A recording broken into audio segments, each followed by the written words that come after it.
जीवन हमें एक मौका देता है, इसलिए जब भी सही कॉलेज चुनने का समय आए तो सिर्फ मंगलायतन यूनिवर्सिटी आपके बेहतरीन भविष्य और सर्वांगीण विकास के लिए।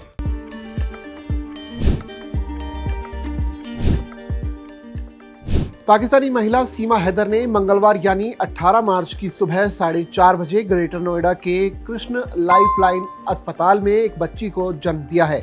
सोमवार को सीमा हैदर डिलीवरी के लिए अस्पताल में भर्ती हुई थी। सोशल मीडिया समेत तमाम प्लेटफॉर्म पर ये खबर आग की तरह फैल गई कि सीमा हैदर ने एक बच्ची को जन्म दिया है। अब इसकी खबर भी लगातार सामने आने लगी है। अभी सीमा हैदर अपने 4 बच्चों के साथ सचिन संग ग्रेटर नोएडा में रह रही हैं। हालांकि सबसे बड़ा सवाल यह है कि क्या उनकी नवजात बच्ची भारतीय नागरिकता के लिए पात्र होगी। आइए जानते हैं कि इस बारे में भारत का कानून क्या कहता है। वैसे तो नागरिकता का जो मुद्दा है एक जटिल कानूनी प्रक्रिया का एक हिस्सा है, खासकर सीमा हैदर के बच्चे को लेकर। सीमा हैदर नेपाल के रास्ते अवैध रूप से भारत में घुसी और बाद में उसे गिरफ्तार कर लिया गया। हालांकि उसे जमानत भी मिल गई, लेकिन उसके अवैध प्रवेश से उसके बच्चे की स्थिति के बारे में कई सवाल उठते हैं। भारतीय नागरिकता अधिनियम 1955 के मुताबिक भारत में जन्म लेने वाले व्यक्ति अपने आप से ही भारतीय नागरिक माना जाता है यदि जन्म के समय माता या पिता में से कम एक भारतीय नागरिक हो। हालांकि इसके साथ ही कई महत्वपूर्ण शर्तें भी जुड़ी हुई हैं। बच्चे के जन्म के समय माता पिता को भारतीय नागरिक होना चाहिए। माता पिता के बीच विवाह वैध होना चाहिए। माता पिता को वैध वीजा या आधिकारिक दस्तावेज के साथ भारत में प्रवेश करना चाहिए। सीमा हैदर के मामले में मामला थोड़ा सा पेचीदा हो जाता है। हालांकि उसने हिंदू धर्म भी अपना लिया था और सचिन के साथ रह रही हैं, लेकिन उसका भारत में प्रवेश अवैध था, जो नागरिकता प्रक्रिया को थोड़ा सा मुश्किल बना देता है। फैक्ट यह है कि सीमा हैदर का प्रवेश कानूनी ढांचे के मुताबिक नहीं था। वो बिना उचित दस्तावेजों के भारत आई, जिससे उसके नवजात बच्चे की नागरिकता की स्थिति अनिश्चित हो जाती है।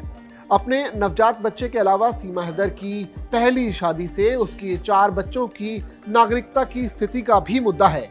इन बच्चों को भी नागरिकता की पात्रता के मामले में उसके नवजात बच्चे के समान ही सवालों का सामना करना पड़ता है।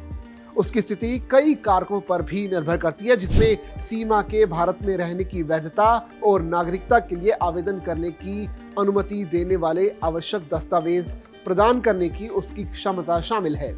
सीमा हैदर के नवजात बच्चे को भारतीय नागरिकता दी जाएगी या नहीं, ये सवाल कानूनी बारीकियों और जन्म के समय उपलब्ध दस्तावेजों पर काफी हद तक निर्भर करता है। चूंकि सीमा ने अवैध रूप से भारत में एंट्री ली, इसलिए स्थिति स्पष्ट नहीं है।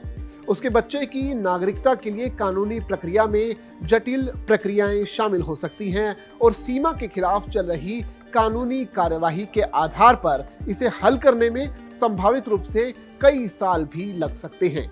यानी इतना आसान है नहीं कि सीमा हैदर के जो नवजात बच्चा हुआ है उसकी नागरिकता भारत की मिलनी चाहिए। जैसा कि अभी यह कानूनी ढांचा कोई सीधा जवाब नहीं देता और सीमा हैदर के नवजात बच्चे की नागरिकता की स्थिति कानूनी अनिश्चितता का विषय बनी हुई है। सीमा हैदर के मामले में अदालत का फैसला और उसके बच्चों की स्थिति का बाद में निर्धारण भविष्य में इसी तरह के मामलों के लिए एक महत्वपूर्ण मिसाल भी कायम करेगा।